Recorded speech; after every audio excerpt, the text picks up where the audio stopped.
Hello, hello, hello.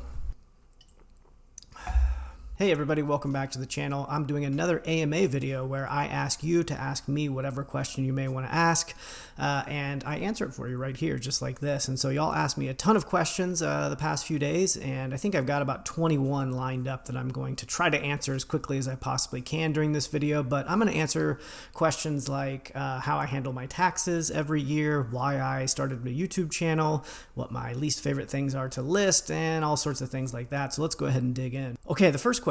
Currently, I have a basic store, a basic eBay store. Is there ever a point where I'd want to consider going up to the next subscription level? So for those that don't know, eBay offers store subscriptions. Basically, that gives you an allotment of listings that you can use and not get charged a per listing fee for. And so there's probably like 4 or 5 different store levels ranging in prices from like, I don't know, $15, $20, all the way up to like several $100s for the highest one. I do pay for a store subscription. I can't remember what level it is. It's like the $60 a month one.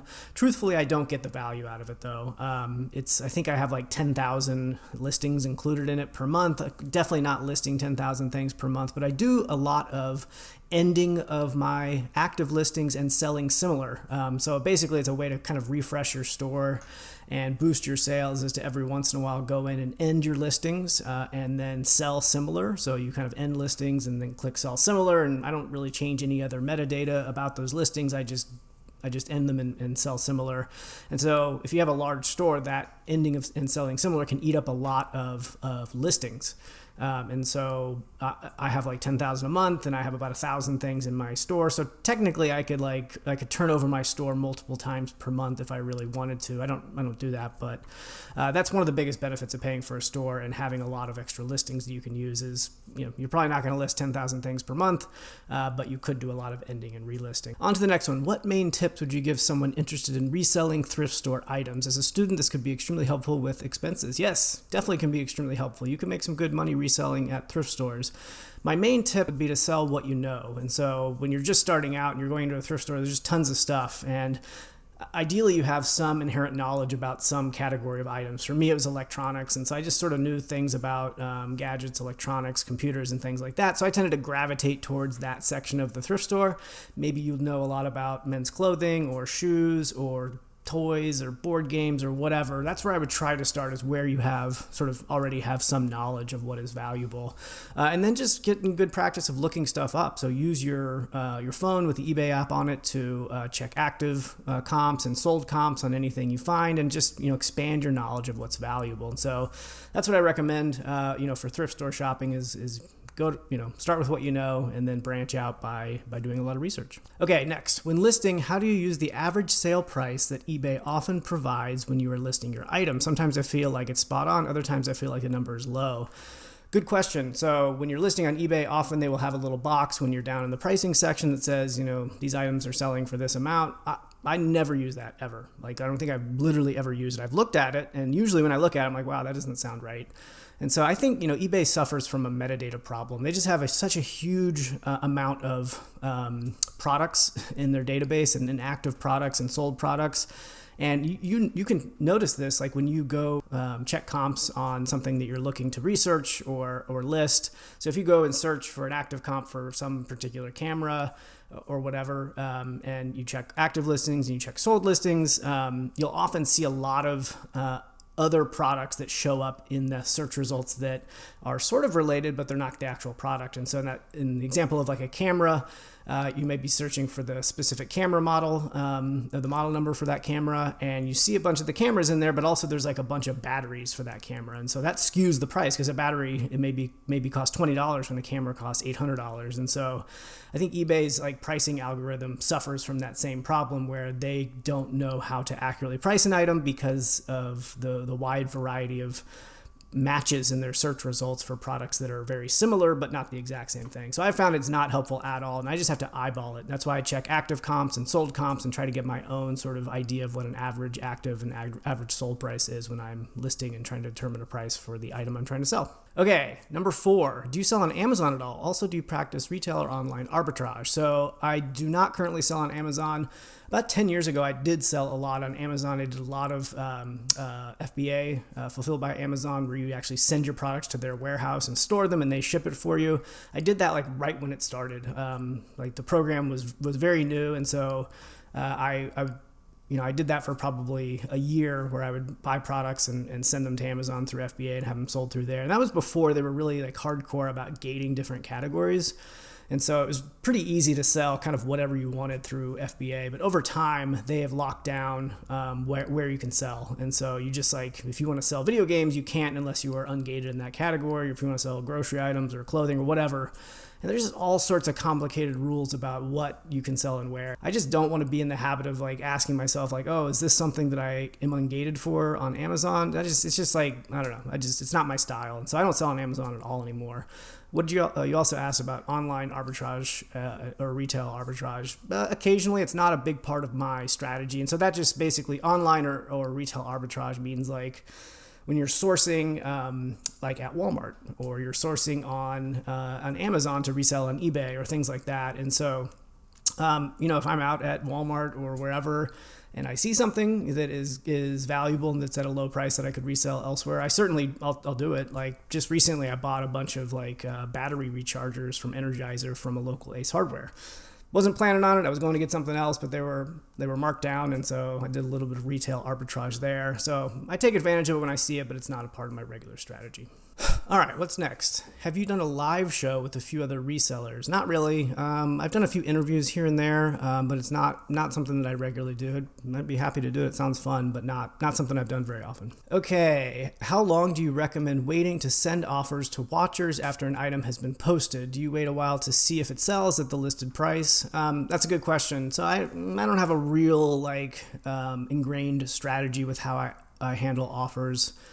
I basically just like let them pile up, and then maybe once every 2 weeks or once a month, I'll go through and I'll mass send offers out to everyone. I guess technically that means I do wait a while to see if it sells, but it's not really on purpose. I sort of just am lazy about it. I find a pretty low success rate though, maybe 5% of the offers I send out get taken at a maximum. So it's just not a huge part of my strategy. Okay, what is your least favorite item to list? So my least favorite item to list is clothing, I would say. I like buying clothing actually, but I don't really like to list it. Usually it's just kind of a pain. You got to measure it. You got to make sure it's clean. It takes up more space to actually to photograph. And so I do it. I like buying clothing, but it usually is the last thing that I actually list. I love listing things that are like new in packaging, where you have to do absolutely nothing to get it ready to go. And so that's what I gravitate towards, and definitely shy away from listing clothing, but I still do it. Okay, how long do you keep inventory? So I keep inventory as long as it'll take to sell. I really don't do any pruning of my inventory at all. I probably should. I still have things that are probably 2 and 3 years old in my inventory, but I just have enough space to where it's not a huge deal for me to hold on to things. And so I might as well. I probably should be better about this. I should probably go through at least once a year and just get rid of stuff that hasn't sold or is not going to sell, or that I bought when I didn't know what I was doing. But yeah, I don't have any sort of like system to prune older items on a regular basis. I just hold on to them until they sell. Okay, is it good to list in different categories or to focus on one? Totally depends. Like whatever you want to do. That's kind of the fun thing about reselling, is you can do whatever makes the most sense for you. And so I list across all categories because I just like to go out and hunt for different things and learn about different things. And I gravitate towards things that I already know something about, like I said earlier. But you can be very, very successful selling in very small niche categories, like whatever clothing resellers do excellent. And electronic resellers do excellent. Sort of do whatever you want to do. You can be successful selling across all categories or in a specific category. I just choose to do it across all. How do you make your listings stand out in a sea of similar items? Do you pay to promote with extra expenses baked in? Do you make your listing stand out through details and quality photos? Yeah, I do all of those things. So I don't do anything special to make my listing stand out amongst other. I don't pay for like bold titles or the other sort of extra add-ons that you can use. But I make sure my titles are good. I make sure my pictures are good. I do promote everything at 2%. And that's about it. So I guess to answer your question, I don't do a whole lot of special things to make my listing stand out beyond those three things: good titles, good photos, and promotions. I list, with 2% promotions. I guess also pricing. I price my items competitively. That's a good way to stand out, is to be priced well. In the UK, there's a lot of 99 pence listings. How can this be profitable when eBay charges 12% and 30 pence on all listings, and the cheapest mailing option is 75 pence? Is there some threshold below which eBay fees are lower? I don't know how it works in the UK. In the US, you certainly see things being sold for extremely small amounts, like books are a great example here, and wonder like how do they make any money if they're only making a few cents on each sale. And I think the truth is they're just making a few cents on each sale. These are probably sellers that have literally millions of books out there listed, and it's a scale game. I think that's the strategy. It's definitely not my strategy, but I don't unless they wouldn't be doing it if they weren't making some amount of money. So for some people, this somehow works for them. And beyond that, I don't know. Okay. Have you ever felt that you wasted your time in thrift stores? All the time. Sometimes I'm walking around a thrift store. I'm like, what am I doing? What am I doing with my life here? And then I remember, well, I actually like going thrifting and it's fun, but just, not every day is going to be great. I regularly walk out with not much or even nothing. And so definitely a waste of time for me. Like, yes, this is a business. Yes, I have, I make money doing it. But it's also fun. I like going to thrift stores. I don't know. I'm just weird like that. I like going to them. I like walking around. So it never feels like a total waste because I enjoy doing it. But from a monetary perspective, there's certainly days that are wasted. How long does it take for research part of posting the item for one item estimated? I take 20 minutes and it seems too long. 20 minutes does seem like a long time. My listing process, I can get everything done from research to listing to taking photos and publishing in about 3 or 4 minutes. Certain things take more time, and certain things are quicker. I would say that's about my average, is 3, 4, 5 minutes per listing. I just have tricks that I use, and the more you do it, the better you get at it, and the quicker it goes. And so what was your exact question here? How long does it take? Research for me typically will take probably 60 to 90 seconds, I would say, to get an idea of what I have and what the market value is, and have an idea of how I'm going to list it. Usually can be done in about a minute or a minute and a half. Obviously, there are things where I'm like, oh gosh, I don't have any idea what this even is. And so maybe I'm using Google Lens to research it, or I just have to dig around and find model numbers or whatever, research on, sites outside of eBay. So there's definitely certain items that take a lot longer to list, but typically I'm doing it in about a minute or a minute and a half. So yeah, if it's taking you 20 minutes, you should definitely work on bringing that down, and you just do that through practice, just doing more of it. Please help explain how to manage offers. I will send out an offer and I get a counter offer back sometimes after some time has passed, but it does not show what my initial offer was. The tracking of the negotiation is awful in eBay, or maybe I'm doing it wrong. You're not doing it wrong. It's definitely really annoying, I think, the way that eBay handles offers. For that reason, you can't see any, it's hard to see the there is some history there that you can see, but I've found it's inaccurate. It's just not always do you see what you're expecting to see in the sort of offer history. And yeah, it's not intuitive at all. It's also I think they don't show you whether you're charging shipping on an item. So that's often I'm like, okay, well, is this a good offer? I don't even remember if I'm charging shipping on this. I have to go and look the item up, and it's definitely very annoying. And I don't think you're doing anything wrong there. And so, yeah, I handle it kind of there's no good way to handle it. I get an offer and I'm like, well, sometimes it's obvious that that's a bad offer and I just decline. Or sometimes it's within range and I could counter, but I'll usually just go and look how much I paid for it originally in my own, inventory tracking software. And I'll check all of that, and I'll check the listing, be like, okay, well, am I charging shipping on this? Just to get an idea of what I'll respond to. But truthfully, I don't do a whole lot of offers. I don't turn best offers on everything, only on certain things. And so I just don't do offers a whole lot, but that's how I handle it when I do.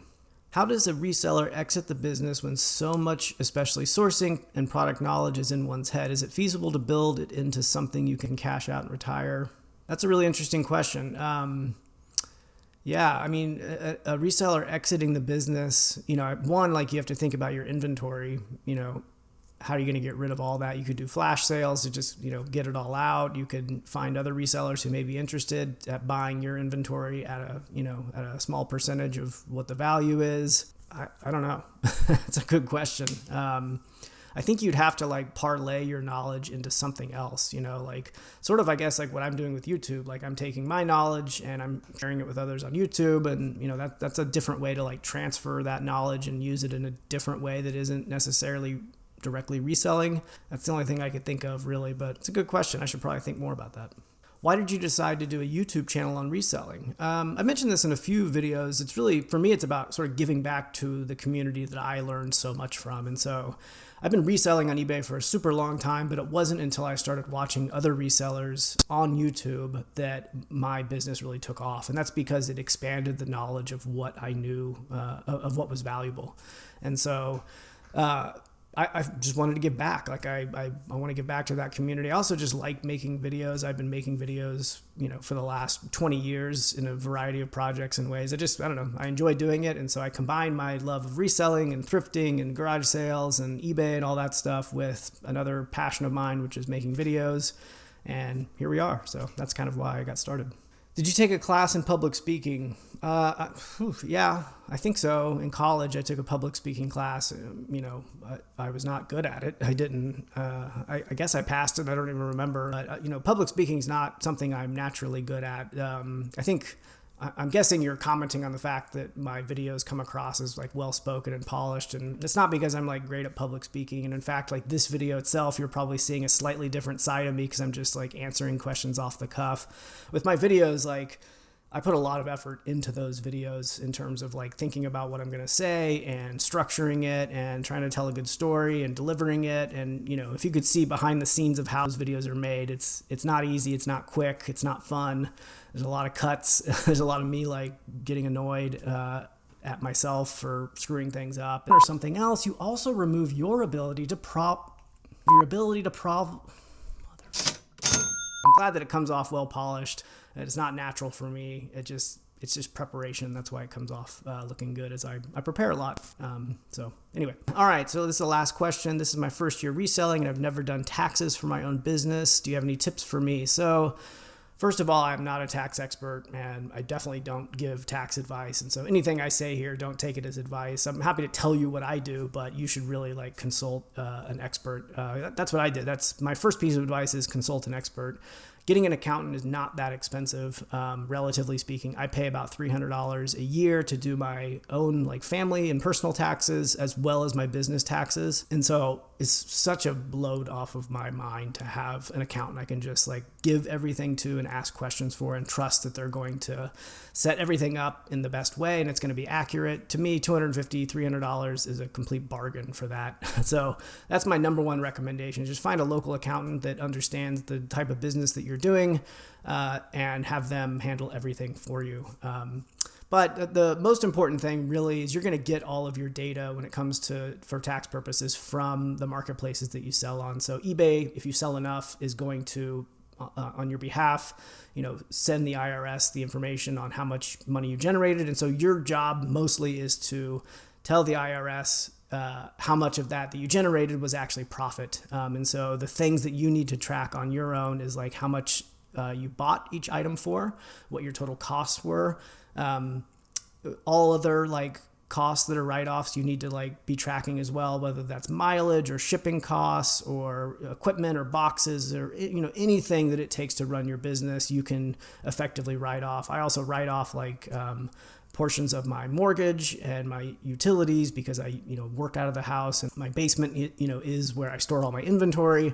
And so that also is a tax write-off as well. And so you basically, it's all about having your total gross income, how much money you're generating on eBay or other marketplaces, and reducing that amount by the costs to you. And so that's what you got to track. That's what the IRS doesn't know. That's what you have to prove to them. And in terms of like, you go into garage sales, you're not getting receipts at all. And that's okay. Like, you just keep a ledger, a record of everything that you bought and when and for how much. And that serves as a receipt from the IRS's perspective. And so That's about it. I really don't feel super comfortable giving a lot of tax advice because I'm not an expert, and I literally just farm it all out to my accountant, and I'm grateful for that. And I suggest you do the exact same, is farm that out to your accountant as well. All right, that's it. That's it for today. Thank you so much. Hopefully some of this was helpful to you, and we will see you next week.